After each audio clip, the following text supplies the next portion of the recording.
Just another temp nurse with a limp. That's what Dr. Ashford saw when Rachel Torres pushed through the automatic doors of Oak Creek Memorial at 0600 on a Tuesday morning in Norfolk. He watched her move through the ICU corridors, slow, deliberate, favoring her right leg, and dismissed her with the same mental efficiency he reserved for the hospital cafeteria staff and the housekeeping crew. Wounded vet. Probably couldn't afford civilian work. Desperate enough to take whatever shifts nobody else wanted.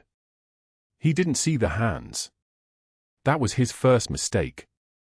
Rachel's fingers moved with the precision of surgical instruments as she inserted a peripheral for on Mrs. Chen in bed 3. One stick. First try. The needle slid into the vein as if she'd been doing this exact procedure 1,000 times, which she had, though not in a civilian hospital. Not in a place with fluorescent lights humming overhead and the smell of antiseptic sharp enough to cut. The resident watching from the doorway, fresh out of med school, still convinced that confidence could overcome incompetence, had missed the vein twice on the same patient yesterday. Rachel didn't miss. She never missed. The dog tag beneath her scrubs caught on the fabric as she moved. She touched it instinctively, her fingers finding the worn metal through the thin cotton, the way some people reach for a rosary or a lucky coin. Marcus.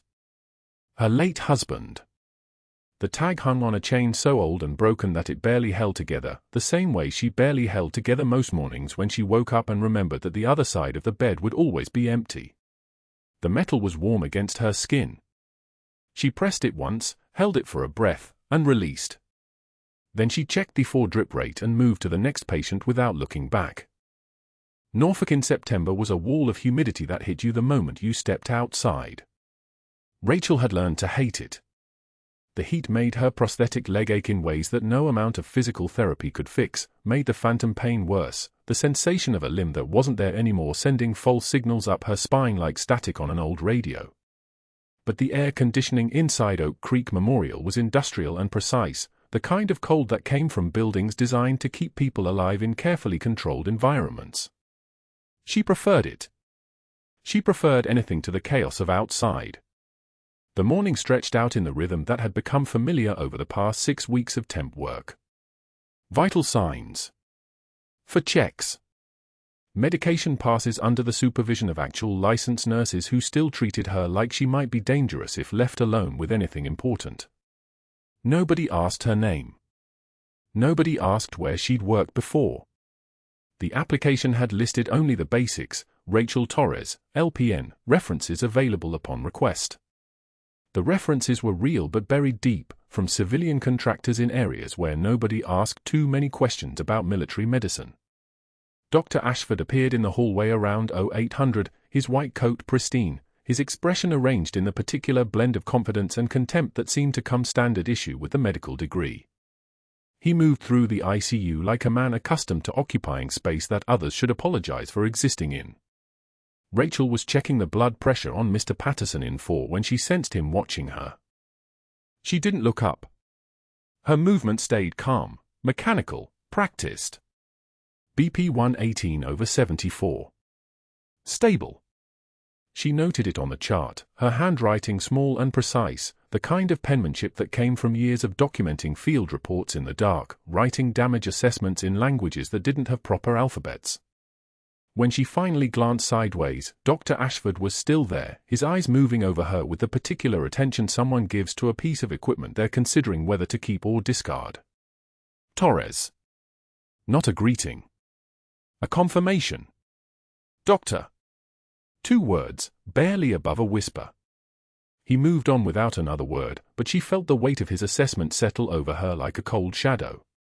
She was exactly what she appeared to be, a wounded vet scraping by on temp wages, asking no questions, causing no problems, invisible in the way that people with nothing left to lose often become invisible. It was a useful perception. It had kept her safe for 5 years. It would keep her safe now. The intercom crackled at 0915. The sound of it moved through the hospital like electricity through copper wire. Code admission. The words that followed made Rachel's hand stop moving for exactly 1 second before resuming its work. 4-star General Marcus Holt. Critical condition. ICU incoming. ETA 7 minutes. She was in the supply closet when her body registered the name, her hands freezing mid-reach for the sterile glove boxes, her breath catching in her chest like something physical had lodged there. 5 years. It had been 5 years. She'd spent that entire time not thinking about Sanjin, not thinking about the Phi base nosad, not thinking about the moment when friendly fire had shattered her right leg and shattered something else inside her that couldn't be fixed with surgery and rehabilitation. Not thinking about the court-martial. Not thinking about General Marcus Holt's face as he'd read the verdict that would end her career, his expression carefully neutral, as though he hadn't just destroyed her. She released her breath slowly, the way she'd been taught, 4 counts in, 6 counts out, the way you controlled your nervous system when you were lying in a field hospital with a sucking chest wound waiting for the bleeding to stop. Muscle memory. Not just in the hands. In the lungs too. In the entire architecture of how to survive. When she emerged from the supply closet, Rachel moved toward room 447. The room where they would take him. The room with the view of the parking lot and the secondary ICU entrance, the room that positioned her exactly where she needed to be. The layout of hospitals hadn't changed much since she'd last worked in one wearing a real uniform. The geography of crisis was always the same. Dr. Ashford intercepted her in the hallway outside room 447. His smile carried the weight of a man who'd decided something about her in the space of a morning. Torres. You'll be providing basic patient support for General Holt.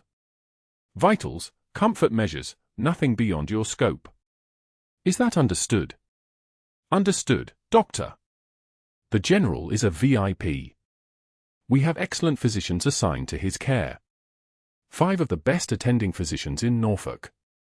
He paused, waiting for her to absorb the implication that any patient care would flow through him and his network, that she was merely furniture in a room with far more important people.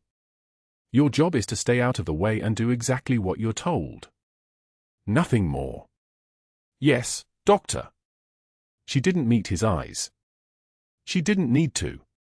She could feel him assessing her compliance, measuring the absence of resistance and finding it satisfactory. He walked away with the kind of confidence that came from never having been truly challenged, and Rachel stood in the hallway outside room 447, staring through the window at the empty bed that waited. The General was a ghost from 5 years ago, a man she'd spent most of her adult life trying not to remember. Now he was coming to Oak Creek Memorial in critical condition, and the only person in the building who understood the full weight of that intersection was the woman they'd hired to change bedpans. She reached beneath her scrubs and found the dog tag on its broken chain. The metal was cool now, the temperature having shifted. Marcus's tag. Marcus, who had served under Holt. Marcus, who had died in Sanjin when the friendly fire came in. There were protocols for this. Procedures for handling conflicts of interest. She should have said something to someone, filled out a form, requested reassignment. She did none of these things. Instead, she watched the orderlies begin to prepare room 447, sterile linens, monitors being tested, the machinery of modern medical care being arranged like instruments in a surgical kit. When the ambulance crew wheeled the stretcher through the automatic doors, moving with the controlled urgency of people transporting someone who might die at any moment, Rachel was standing at her assigned position, ready. The General looked small or unconscious. Smaller than he'd seemed 5 years ago when he'd sat across from her at the court-martial, his uniform pressed perfect, his face a mask of institutional authority. Now he was just a body in a hospital gown, his chest rising and falling in the mechanical rhythm of someone who couldn't do it on his own anymore. And 4 line ran from his left arm. His blood pressure read low on the transport monitor. His color was the gray of someone who'd been near death for long enough that it had started to settle into his skin. Rachel didn't flinch. She didn't allow her expression to change. She simply did what she'd been trained to do, recorded the vitals, positioned the monitors, began the patient care protocols that would keep someone alive long enough for the 5 excellent physicians to figure out what was actually wrong with him. Her hands moved with the same steady precision they always moved with, the muscle memory of field medicine translating seamlessly into civilian hospital routine.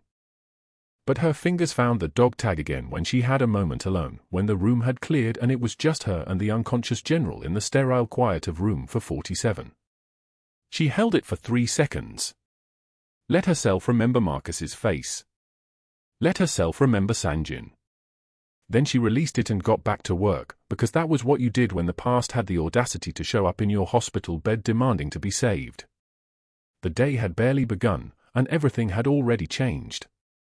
Morning rounds began at 0700, and Rachel was restocking the medication cart when the surgical team emerged from the elevator like a formation. Dr. Ashford led them, his white coat pristine, his voice pitched to carry. 6 physicians, 4 residents, a dozen nurses trailing in his wake.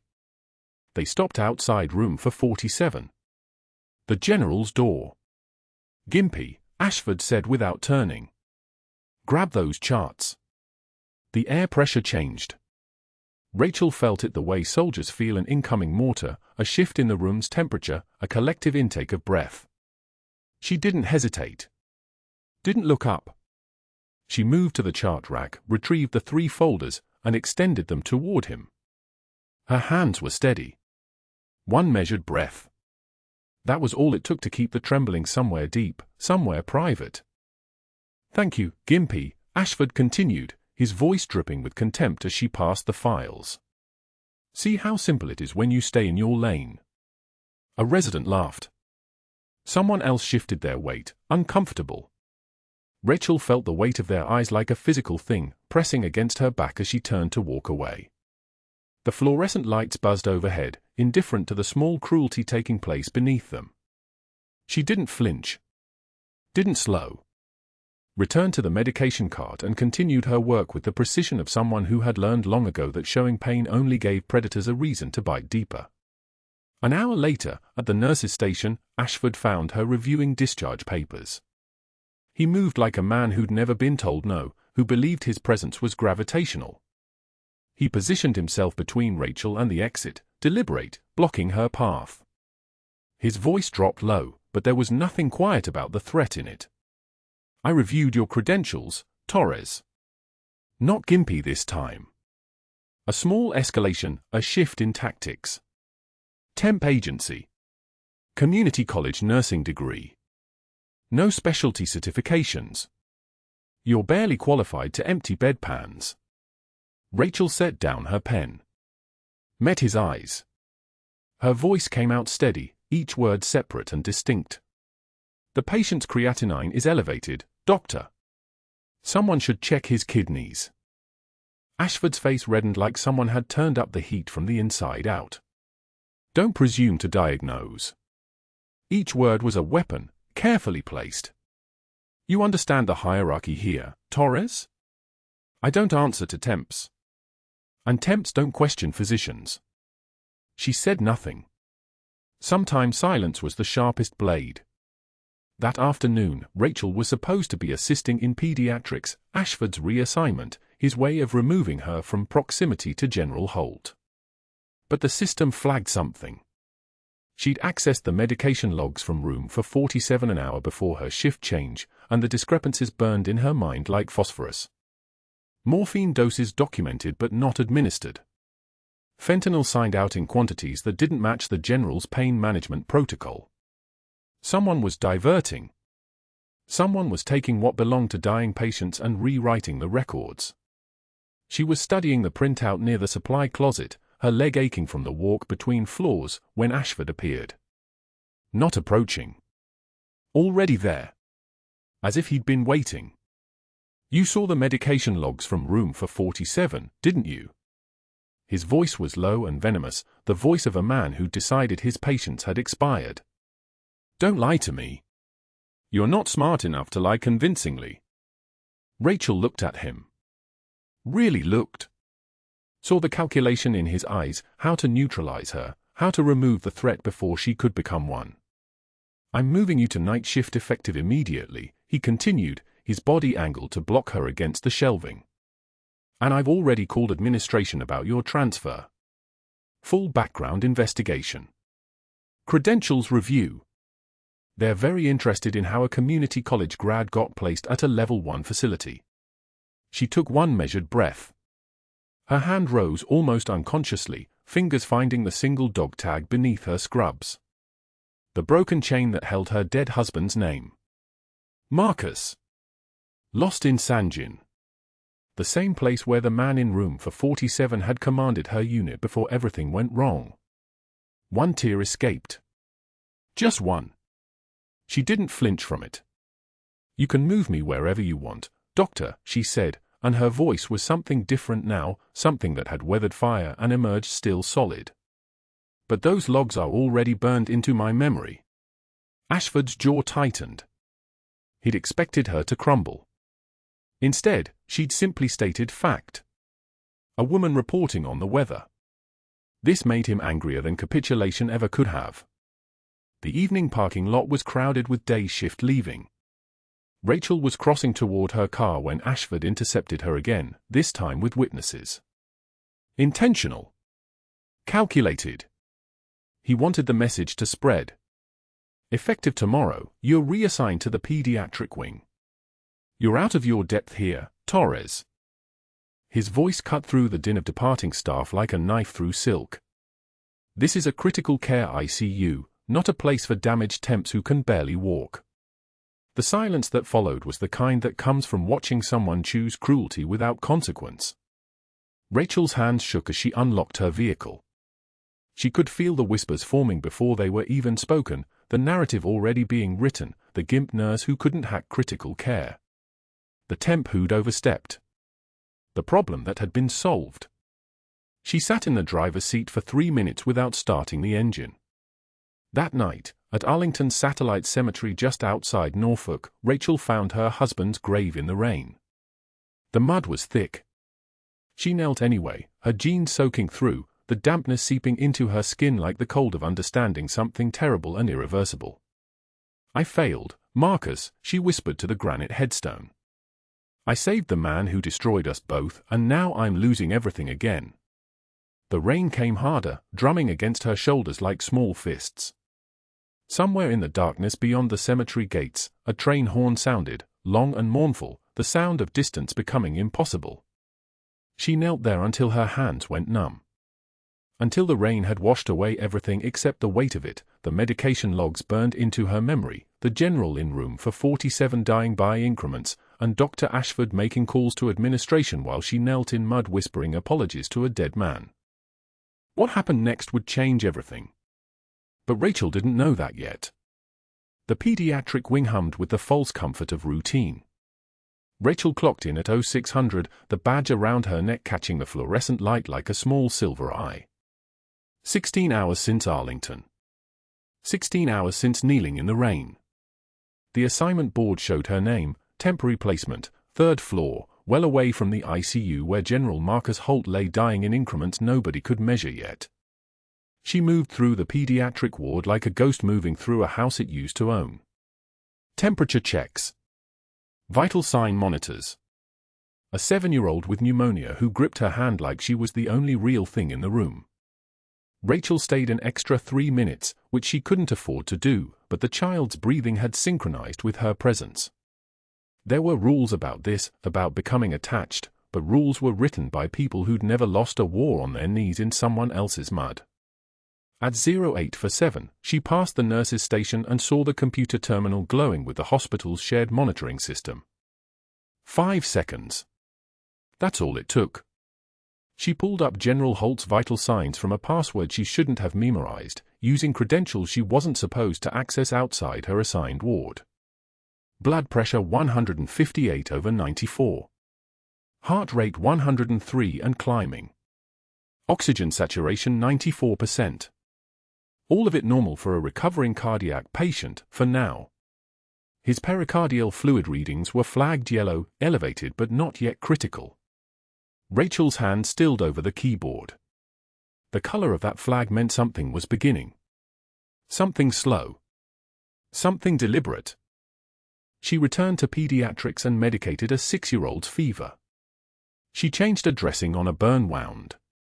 She documented everything with the precision of someone who understood that every word she wrote could be used against her. But her mind wasn't in the room. Her mind was 12 floors below, tracking a man who'd signed papers that ended her military career, a court-martial that labeled her a liability, a friendly fire incident in Sanjin that turned her left leg into a map of scars beneath her scrubs. By 1100, his fluid levels had shifted. Still yellow. Still manageable. Rachel had learned in Sanjin that the worst symptoms often announced themselves quietly at first, a patient breathing a shade differently, a wound weeping a color it shouldn't weep. The body spoke if you knew the language. Most doctors listened with their ears. Rachel listened with the part of her brain that had been forged in field medicine, in triage under fire, in the kind of emergency where the next 60 seconds determined whether someone walked away or got zipped into a bag. She completed her pediatric rounds at 17:45. The 7-year-old was sleeping now, his lungs moving easier. She documented that too. Then she found the bathroom at the end of the east corridor, the one with the broken lock, the one where nurses went when they needed to cry. She didn't cry. She pressed both palms against the cool porcelain sink and let her breathing steady itself. In through the nose. For count hold. Out through the mouth. The same breathing pattern she'd used in Sanjin when the first IED turned the day from routine to catastrophe. At 1923, she returned to that terminal. General Holt's oxygen saturation had dipped to 91. His heart rate 117. His pericardial fluid readings had shifted from yellow to orange. The progression was methodical. Poisoned. Rachel's fingers hovered over the keyboard. She should report this. She should alert someone. But who? Dr. Ashford controlled the case. Ashford, who'd made those calls to administration, who'd systemically reassigned the 5 doctors who'd initially protested the general's treatment, Dr. Matthews from internal medicine, Dr. Chen from cardiology, Dr. Patel from critical care, Dr. Okonkwo from trauma surgery, and Dr. Henrik from toxicology. 5 physicians who'd each expressed concern, each been transferred or reassigned or sidelined with perfectly bureaucratic explanations. Rachel knew why. She'd seen it in Ashford's face when she'd confronted him about the medication logs. Rage that came from being seen. Rage from a man who believed his rank made him invisible. She signed out of the terminal at 1959 and returned to the pediatric ward for final rounds. The 7-year-old was fever-free now, his body cooperating. The burn victim was sleeping. Everything on the 3rd floor was exactly as it should be. Stable. Manageable. Boring. Rachel checked the clock, 20:47. 15 hours until her shift ended. 15 hours until she could go home and pack what remained of her life into a truck. She was reviewing discharge paperwork for a gastroenteritis case when her personal phone buzzed. A text from Sarah, one of the night nurses, someone Rachel had trained for 3 weeks before being exiled to pediatrics. The words appeared like a weapon materializing in her hands. Rachel read them 3 times, because the meaning had to be read multiple times to be believed. Ashford had cleared the ICU. Not called in physicians. Not arranged coverage. Cleared it. Evacuated every competent doctor and left a dying 4-star general alone with whatever systems failed him in the dark. Rachel's leg had developed a pain protocol around the 4th month of recovery, a specific ache that announced itself when adrenaline spiked. It announced itself now, a screaming along the scarred tissue from her knee to her hip, the price of a bomb in a market that wasn't supposed to exist, a miscalculation that cost her the career she'd built across 3 wars and multiple continents. She didn't finish the paperwork. She didn't notify anyone. She moved toward the elevator with the focused intent of someone who'd made a decision that couldn't be unmade. The elevator doors opened on the 3rd floor landing. Closed. Opened on the 4th floor, then the 5th, then the 6th. Each floor passed like a mechanism unlocking. The 12th floor revealed itself in darkness. The ICU occupied the west wing, and the monitoring station was dead, no beeping, no alarms, no sound except the mechanical hiss of ventilators and the peculiar quiet that follows when nobody important is present to witness anything. Rachel's breathing had become shallow. She forced it deeper. In through the nose. Hold it. Out. The breathing of a person who'd already decided what came next, whatever came next. The general's room was at the far end of the corridor, room 1247, and the door was open. The light from the monitors painted his face in shades of blue and green. His lips had a quality to them, a faint purple tint, and his oxygen saturation read 87%. 87. At that level, the body began negotiating with the brain about whether it wanted to keep fighting.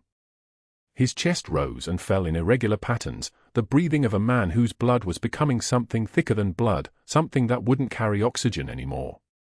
Pericardial effusion. Fluid around the heart, filling the space that shouldn't contain anything but the rhythm of a heartbeat. The monitor alarms were silenced. That was Dr. Ashford's work too. Rachel could see it in the setup. Each alarm switched to visual only, so the beeping wouldn't disturb the rest of the hospital. Wouldn't alert anyone that something monstrous was happening in this room. The numbers on the screen told the story in their own language: blood pressure 94/58 and dropping. Heart rate 142. Oxygen saturation 87 and falling. The body beginning its final negotiation. Rachel moved to the code cart. Her hand knew the inventory from muscle memory: 18 years of hospital work, 3 years of combat medicine, a lifetime of being prepared for the moment when time became something measurable in heartbeats. She pulled latex gloves over her fingers with the snap of someone preparing for surgery. The sensation was familiar like a name. Familiar like coming home to a place that had burned. The general's gown fell open beneath her hands. His chest was pale, marked with surgical scars from previous procedures, a man who'd survived wars and accidents and the ordinary wear of surviving. Below his sternum, in the space where the heart lived behind bone, was the site where she'd need to insert a needle. Where she'd need to drain the fluid that was killing him. Where she'd need to commit an act that would end her career a second time, because nurses did not perform pericardiocentesis. Nurses did not make decisions that belonged to physicians. Nurses did not choose to save the lives of men who destroyed theirs. The door behind her opened. Footsteps.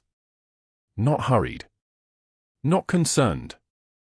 The footsteps of someone who knew exactly what he'd arranged and was satisfied by it. Dr. Ashford appeared in the doorway, his phone raised and recording, his face arranged in an expression of careful satisfaction. His voice came out cold as a scalpel. "Don't you dare, Torres." Rachel's hand hovered over the needle kit. Unopened. Her choice unmade in the space between seconds. The monitor continued its alarm-less descent, heart rate 147. Oxygen saturation 85. The general's breathing becoming something shallower, something that wouldn't sustain consciousness much longer. In the recording light of Ashford's phone, Rachel could see the mathematical precision of his trap. A temporary nurse. A soldier he destroyed years ago. A woman in a position with no authority, no credentials, no right to perform anything beyond what a badge permitted. He spoke again, his voice moving through the room like something physical, something with weight. "I have the CEO on speed dial. The VA board. Contacts who owe me favors in places you don't want to know about. I will bury you before sunrise, Torres. Before you finish your final paperwork." The heart monitor's numbers dropped like a meter running out of time. 83%. 82. General Marcus Holt's left eye flickered, the last autonomic movement of a man whose systems were shutting down in sequence. The fluid around his heart had reached critical pressure. Within minutes, perhaps 2, perhaps 3, the pressure would be enough to stop the heart completely. Asystole. Flat line. The sound that meant no recovery, no second chance, no mercy from the biology that had kept him alive through 3 wars and multiple impossible circumstances. Rachel's fingers touched the needle. The needle went in clean. Beneath the xiphoid process, angling toward the left shoulder, Rachel's hands moved with the muscle memory of 14 years and 847 battlefield procedures. She felt the resistance first, the thick membrane of the pericardium, then the give as the needle pierced through and entered the sac, crushing the general's heart. Dark fluid rushed into the syringe, almost black with old blood. The heart monitor's screaming dropped a note. Then another. The rhythm smoothed like a hand brushing silk across disturbed water. General Holt gasped. His oxygen saturation climbed. 78, 82. 88. Rachel withdrew the needle with steady hands, pressure applied to the puncture site with a 4x4 gauze pad, her fingers moving with the kind of calm that comes from having already survived the worst. The general's chest rose and fell. Actually rose and fell. Not the mechanical inflation of the ventilator pretending at life, but the real motion of a man pulling air into his own lungs. The monitors sang their stabilization song. That's when Dr. Ashford's voice cut through the ICU like a scalpel through flesh. Security to ICU 4. Now. I need hospital administration and the state board representative. Now. He stood in the doorway, his face the color of old concrete, his phone pressed to his ear with white-knuckled intensity. Behind him, through the glass partition, Rachel could see him screaming into that phone, pacing, his other hand gesturing like he was conducting an orchestra of destruction. His voice carried through the intercom system. The temp nurse just performed an unauthorized surgical procedure on a 4-star general. I witnessed it. I have documentation. I need her removed from this facility within 5 minutes or I'm calling the Joint Chiefs directly. The lie slid out of his mouth like oil. Rachel didn't move. She continued her assessment, checking the general's pupils, his pulse, the 4 lines that kept fluid flowing into his recovering vasculature. Her hand stayed steady. Her breathing remained measured. The trembling wasn't fear. It was restraint. It was the exact same restraint she'd exercised in Sanjin when the Taliban mortars landed 50 meters from her surgical tent and she'd kept her hand steady enough to suture a Marine's femoral artery back together while the ground shook. 2 security guards appeared in the doorway within 90 seconds. Young men, probably former military by the way they moved, confused about what they'd been called to do but ready to do it anyway. The taller one cleared his throat. We're going to need you to come with us. Rachel removed her gloves. Then her contaminated gown. She stepped back from the general's bed with the same precision she'd used approaching it, her movements controlled and deliberate. She didn't argue. She didn't protest.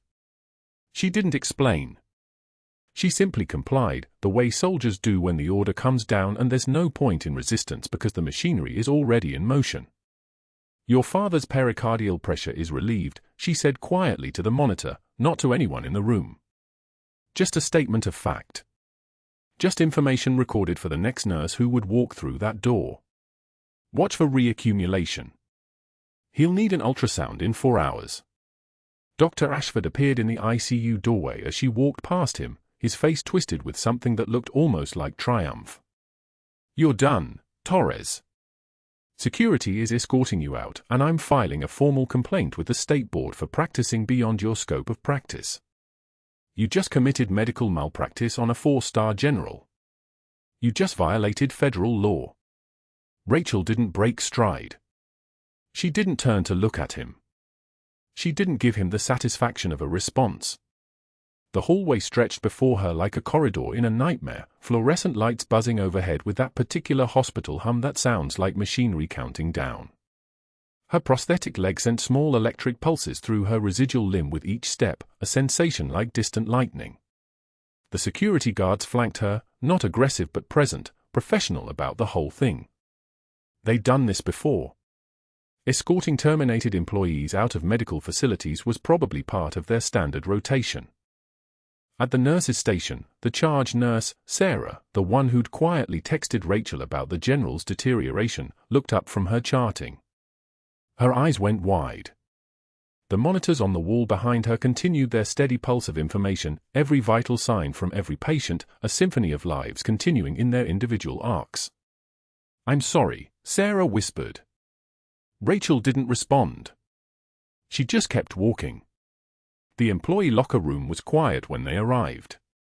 Rachel gathered her things, a change of clothes, her phone, the small bag she'd brought on the day shift that morning. The single dog tag on its broken chain hung around her neck, visible now that she'd shed the scrubs. Her husband's name was etched into the metal as Marcus Torres. Service number. Blood type O positive. The tag had survived 14 years of her life. It had survived Sanjin. It had survived 5 years of working hospital floors as someone nobody important. It would survive this too. She didn't ask the security guards for a ride. She simply walked out through the main entrance into the Norfolk afternoon, the October heat pressing down like a physical weight, and called an Uber using the phone they'd let her keep because apparently that wasn't considered hospital property. The cemetery was 43 minutes away. Arlington National Cemetery's satellite location stood on a gentle slope overlooking the water, rows of white headstones arranged like teeth in some enormous jaw that had swallowed whole generations of soldiers. Rachel had been here 17 times. Once a month for 63 months, standing at the same plot, speaking to the same stone, watching the seasons change the grass from green to brown and back again. This time the rain came. Not a gentle Norfolk mist, but actual rain, the kind that soaked through denim and made the earth smell like iron and rot. Rachel knelt at Marcus's grave, her prosthetic leg sinking slightly into the mud, and placed her hand on the wet granite of his headstone. "I failed, Marcus," she whispered to the stone, to the ground beneath it, to the body that had been her husband and was now just memory and biology in the dark. "I saved the man who destroyed us both, and now I'm losing everything again." The rain hammered down around her like applause for a performance nobody wanted to see. Like the universe clapping sarcastically at her choices. Her shoulders shook. Once. Twice. Then she controlled it, the way she controlled everything else. Grief was information. Pain was data. You processed it and moved forward because stopping meant drowning, and she'd learned a long time ago that drowning wasn't actually an option, no matter how badly you wanted it to be. She knelt there for 20 minutes. The rain soaked through her jacket. Her jeans were plastered to her legs. Her prosthetic leg felt like it was filled with ice water. Then her phone rang. The number wasn't in her contacts. Just a 703 area code, Northern Virginia. Government. Rachel stared at the screen for 3 seconds. 4. 5. Then she answered. Torres. A woman's voice, clipped and precise. "This is Deputy Director Holloway, Naval Criminal Investigative Service. We need to talk about what you discovered in General Holt's medication logs. And we need to talk about Dr. Ashford. And we need to talk about why you haven't filed an official complaint yet." Rachel didn't speak. "Are you still there, Major?" The word hung in the air between them like a key that had finally found its lock. "I'm here," Rachel said quietly. "Good. Here's what's happening in the next 3 hours. A Black Hawk from Joint Base Langley Eustis is going to land on Oak Creek Memorial's roof. General Holt has made a formal request that you be present for his initial debriefing. And we're going to have some very direct questions for Dr. Ashford about controlled substance diversion across a 5-year period. But first, we need you to tell us everything you know about those medication logs. Everything you remember." Rachel knelt there in the rain, her hand still on her dead husband's headstone, and began to speak. The rain kept falling. Rachel's hand stayed on the granite, feeling the cold seep through her palm, feeling nothing and everything at once. "I didn't fail, Marcus," she whispered to the stone. "I saved him. I actually saved him." But the words felt hollow, because saving General Holt had cost her everything, her job, her reference, her last chance at redemption. She'd given Dr. Ashford exactly what he wanted, a reason to bury her so deep that no hospital in Virginia would hire her again. The wind picked up, carrying the smell of wet earth and distant traffic. She knelt there longer than she should have, letting the rain soak through her clothes, letting herself believe that this was how it ended, quiet, alone, with nothing but a dog tag beneath her scrubs to prove she'd ever been anything more than a temp. But that wasn't the worst part. The worst part came 3 days later when FBI agents walked into Oak Creek Memorial's administrative offices with a warrant and forensic accountants who'd been tracking Dr. Ashford's bank transfers for 18 months. What they found in those medication logs, the ones Rachel had memorized, became evidence of something far darker than professional misconduct. The investigation Dr. Ashford had launched into Rachel's credentials had created a paper trail. Every email to the hospital CEO. Every call logged to his contacts at the VA. Every message to allied physicians asking them to refuse General Holt's care.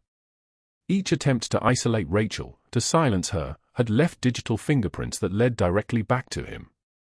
The federal investigator, a woman named Agent Mercer with steel-gray eyes and a voice like a tank idling in a garage, sat across from the hospital administrator with a folder thick as a brick.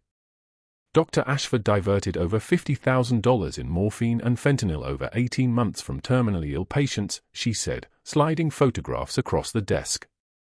We've traced the excess through a distribution network operating out of Baltimore.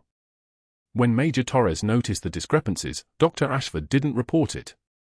He covered it. He removed 5 competent physicians from the case, made calls claiming liability concerns, and hoped the general would die before anyone noticed the pattern. The administrator's face went the color of old concrete. He was trying to commit murder to hide drug diversion. Agent Mercer didn't blink. He was trying to erase the witness. Major Torres was a threat to his operation, so he attacked her credibility while systematically isolating the patient. It's textbook conspiracy to commit fraud, drug trafficking, and obstruction of justice. The hospital CEO suspended Ashford that afternoon. By evening, his name was in the Virginia Medical Board's emergency review database. The state board didn't waste time with courtesy, they filed notice of license revocation within 72 hours. His privileges at Oak Creek Memorial were terminated before the news broke. His wife served divorce papers within a week. She'd found the offshore account where he deposited the drug money, had hired a forensic accountant of her own, and wasn't interested in negotiation. His attorney tried to cut a deal with federal prosecutors, but the evidence was overwhelming. The logs Rachel had memorized matched the forensic audit perfectly. Ashford's own investigation into her credentials had pulled the very documentation that proved his guilt. His phone records showed he'd called 3 different DA's offices. His emails showed he'd tried to reach out to medical board contacts to expedite her investigation. Every move designed to discredit her had instead created a breadcrumb trail straight to his crimes. Within 3 weeks, his license was revoked. His hospital privileges terminated. His name appeared in medical journals as a cautionary tale. Rachel watched from a distance as his attorney hustled him out of the state medical board hearing, photographers shouting questions about the drug diversion. Ashford's face was hollow, his eyes the color of something broken and left in the sun too long. He didn't answer. He just kept walking, one hand shielding his face, the other clutching a briefcase that probably contained what remained of his life. The smell of rain hung over the courthouse parking lot. The sound of camera shutters clicked like insects, relentless and hungry. Then silence. The worst kind, the silence of a career ending. The sound of everything collapsing. Then came the waiting. 6 months later, Rachel drove past a strip mall in Norfolk on her way to the cemetery. The afternoon was clear, sun striking the storefront glass at an angle that made everything visible from the parking lot. She almost didn't recognize him. Dr. Ashford sat at a folding table beneath a banner reading a discount insurance, free quotes, his tie loose and stained with coffee, his face haggard in a way that spoke of nights without sleep. He was making cold calls from a script, his voice audible through the glass as she slowed her car. "Hello, may I ask your name?" Pause. "I'm calling about your current insurance coverage." Pause. "Well, we have options that might save you money." He listened to rejection after rejection, his jaw tightening with each hang-up. His medical career had been reduced to commission checks and polite refusals. He didn't see her. Rachel didn't stop. She drove on, past the strip mall and its folding table and its banner, and something inside her, some small knot of anger she'd been carrying, loosened just enough that she could breathe. Justice didn't always arrive by helicopter. Sometimes it arrived slowly, quietly, reducing empires to folding tables. Sometimes the worst punishment wasn't what others did to you. It was what you did to yourself. That afternoon, Rachel Torres walked into Oak Creek Memorial wearing a white coat with the Director of Emergency Medicine embroidered on the pocket. The hospital board had offered her the position after the full story emerged. The temp nurse who'd saved a 4-star general was actually a decorated combat surgeon with 2 silver stars and a Purple Heart from Sanjin. She'd served in the 160th SAWS medical support element, had performed field thoracotomies with a combat knife when there was nothing else, had held 14 operators together under fire before an IED took her leg and her clearance. The hospital didn't just want her anymore. They needed her. She'd proven she could do what 5 doctors couldn't. She could save a life when everything else had failed. General Holt was waiting in her new office, standing near the window with a cane in his right hand, his façade still catching the light. He moved with the careful precision of someone learning to walk again, one step at a time. "Major Torres," he said, and the word came out different now, weighted with respect instead of authority. "I owe you 2 apologies. One for the court-martial 5 years ago. And one for taking so long to make it right." Rachel shook his hand. His grip was firm, steadier than his walking had suggested. "You gave me a second chance to save lives, General. That's enough." He smiled then, a real smile, the kind that comes from understanding something fundamental about honor. He saluted her, a 4-star general honoring a major, and she returned it with quiet dignity, her hand rising to her forehead in the old way, the way that never goes away no matter how many years pass. That evening, she returned to Marcus's grave, this time in bright sunlight. The rain had stopped. The earth was still soft and dark where it had been disturbed. She knelt and placed her new hospital ID on the headstone, the one with her name and rank clearly printed. "I didn't fail, Marcus. I finally found where I belong." She stayed there for a moment longer, then stood, her limp barely noticeable now. The physical therapy had paid off. The strength had come back slowly, cell by cell, synapse by synapse. She walked back to her car, and the evening light caught something at her neck, the single dog tag on its broken chain, the one she now wore openly beneath her coat. She'd stopped hiding it. There was no reason to anymore. That night, she hung her white coat in her new office, the dog tag visible through the inside pocket like a promise, like proof that grief and rank could exist together, that you didn't have to choose between mourning and commanding.